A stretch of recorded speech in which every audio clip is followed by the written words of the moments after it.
E toru ngā pire āwhina I te iwi Māori I hinga I roto I te whare pāremata I ngā pō. Nā reipa me te ropu Torangapū Māori e nei pire, engari kāri I paku tau tokona ake e ngā hinara me Act. He pire I hangaia hei whakakore atu I ngā mako e kainei I ngā pūkoro o te Māori. E ai ki tā te Department of Internal Affairs, anei te whakamara mai te reo Pākehā mō tēnei mea mō te loan shark.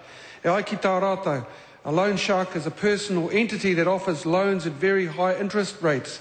A difficulty in implementing such specific responsible lending provisions is that being new and untested, they can create uncertainty for lending agencies. Engari nā te whakahea nā hinara me Act, ka hinga ono te kaumā toru pōti ki te rima te kaumā iwa. Families are being hurt by the actions of predatory and irresponsible lenders.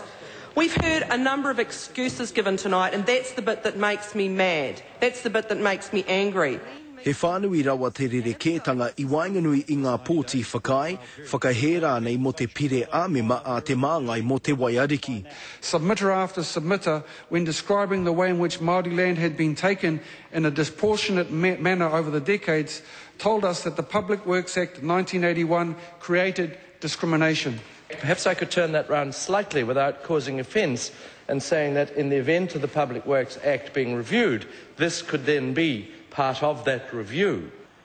Ko te pūtake o te pire, ko te whakahoki atu I ngā whenua I tangohia I raro I te ture mahi tūmata nui, ki ngā iwi Māori nō rātou take ake, te kaumā whā anake o te whare pāremata I tautoko, tērā tētihi atu pire Māori I wānangahia.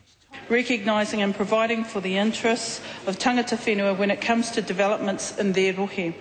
The intention is that the cultural, environmental and heritage interests of tangata whenua are considered more effectively at the front end of the planning process. Nō reira ka hinga hoki tēnei pire I ana hinara me Act, te āhua nei ka pērā hoki te pire arāhui kātine e pāna ki te tāke tau hoko.